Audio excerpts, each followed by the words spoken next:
Welcome, my fellow darkness devotees, to a place where shadows whisper and legends linger. On our channel, we exhume the most unsettling corners of history, the eerie, the macabre, the downright terrifying. Tonight, we delve into the chilling world of cursed epitaphs, markers etched with names that carry weight beyond the grave. Three tombstones, three souls whose stories echo through time, their memories intertwined with tragedy, and a power that refuses to be silenced. Brace yourselves, dear viewers, as we unveil the narratives behind these cursed monuments, names you should never, ever utter aloud. Our journey begins beneath a perpetually overcast sky, in the forgotten corner of a graveyard choked with weeds and sorrow. It's here we find the first grave, a weather-beaten slab of granite, perpetually slick with an almost unnatural dew. This, my friends, is the resting place of Eliza Blackwood, a name whispered on the breath of the wind, a name that chills the very marrow. Local legend paints Eliza as a young woman of unparalleled beauty, her life tragically cut short under mysterious circumstances. Some say it was a lover's betrayal, others a jealous rival. But the truth, much like Eliza herself, remains shrouded in an impenetrable mist of the unknown. The stone itself is unremarkable, save for the constant sheen of moisture that clings to its surface. Locals claim these are Eliza's tears, forever flowing, forever mourning her stolen life. But the tears, they say, are not the only manifestation of Eliza's lingering presence. Those who dare to speak her name aloud, to break the silence that guards her eternal slumber, report a string of unsettling occurrences. A bone-chilling whisper on the wind carrying her name, objects moving inexplicably in their homes, and a feeling, an unshakable certainty that they are not alone. One chilling tale recounts a group of teenagers emboldened by youthful arrogance and cheap thrills who dared to test the legend. They gathered around Eliza's tombstone one moonless night, their laughter echoing through the graveyard, a desecration of the solemn silence. They chanted her name, their voices growing louder, their arrogance swelling with each repetition. But their laughter died in their throats when the temperature plummeted, a sudden unnatural chill that pierced their jackets and sank deep into their bones. The air grew heavy, thick with the cloying scent of funeral lilies, and a single, heart-wrenching sob pierced the night. Terrified, the teenagers fled, the image of the weeping stone forever seared into their minds.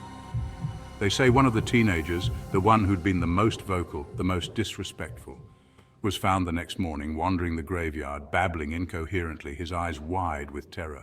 He never fully recovered, forever marked by his encounter with Eliza's restless spirit.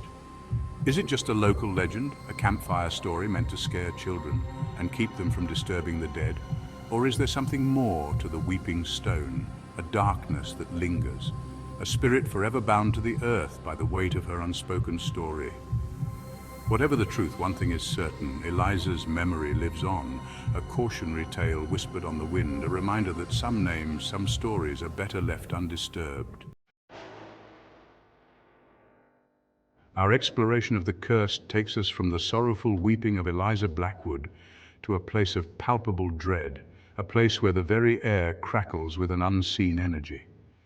We arrive at the grave of Thomas Grimshaw, a name that hangs in the air like a curse, a name spoken in hushed whispers and fearful glances. Unlike Eliza's tragic tale, Thomas's story is not one of innocence or sorrow.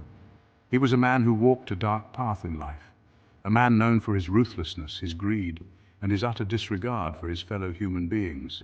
They say he made his fortune through deceit and treachery, leaving a trail of broken lives and shattered dreams in his wake. His grave, a stark, imposing obelisk, stands at the edge of the graveyard, as if even in death he couldn't bear the company of the righteous.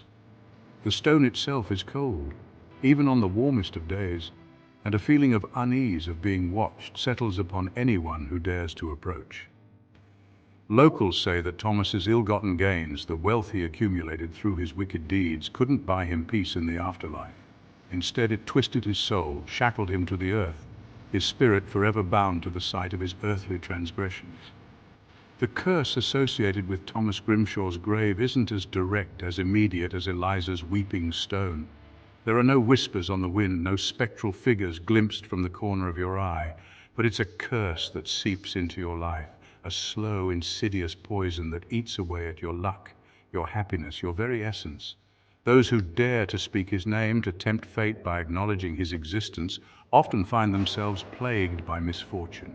Accidents, illnesses, financial ruin, broken relationships.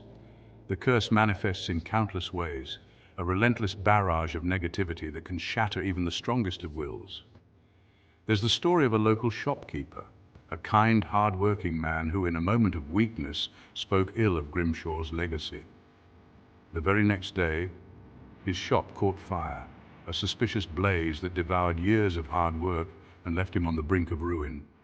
Or the young couple, head over heels in love, who scoffed at the legends, only to find their relationship crumbling around them, torn apart by suspicion and bitterness. Coincidence? Bad luck? Or the insidious touch of Thomas Grimshaw's vengeful spirit, reaching out from beyond the grave to punish those who dare to speak his name? Chapter 3. The Marker of Abigail Thorne, The Witch's Curse. Our final destination tonight takes us to the heart of the graveyard, to a place feared above all others, a place where even the bravest souls tread lightly. Here, shrouded in shadow and steeped in malevolence, lies the marker of Abigail Thorne. Hers is not a tombstone, not a monument to mourn, but a stark reminder of the darkness that can fester in the hearts of men. Abigail, you see, was no ordinary woman. She was branded a witch, a woman of power, a woman feared for her knowledge and her connection to the unseen world.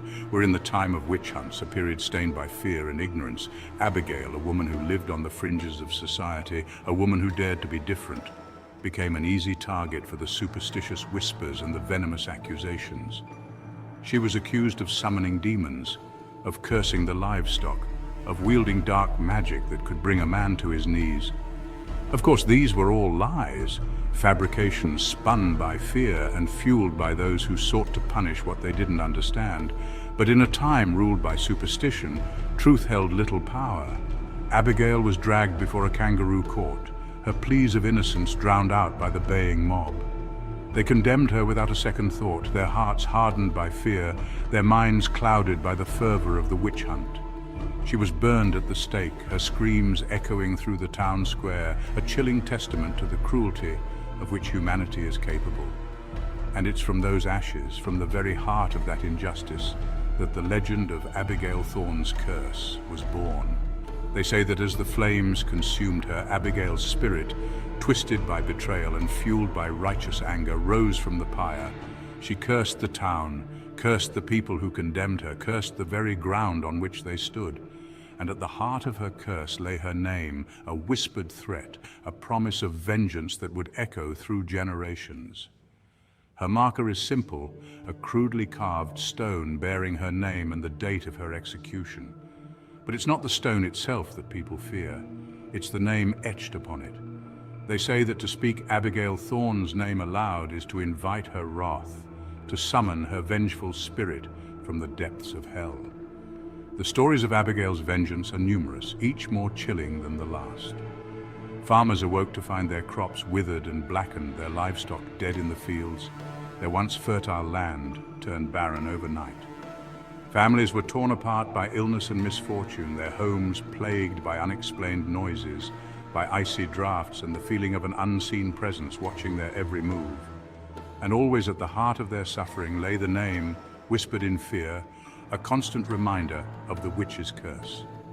Abigail Thorne's marker stands as a chilling reminder of the darkness that can reside in the human heart, a testament to the power of fear and the devastating consequences of ignorance.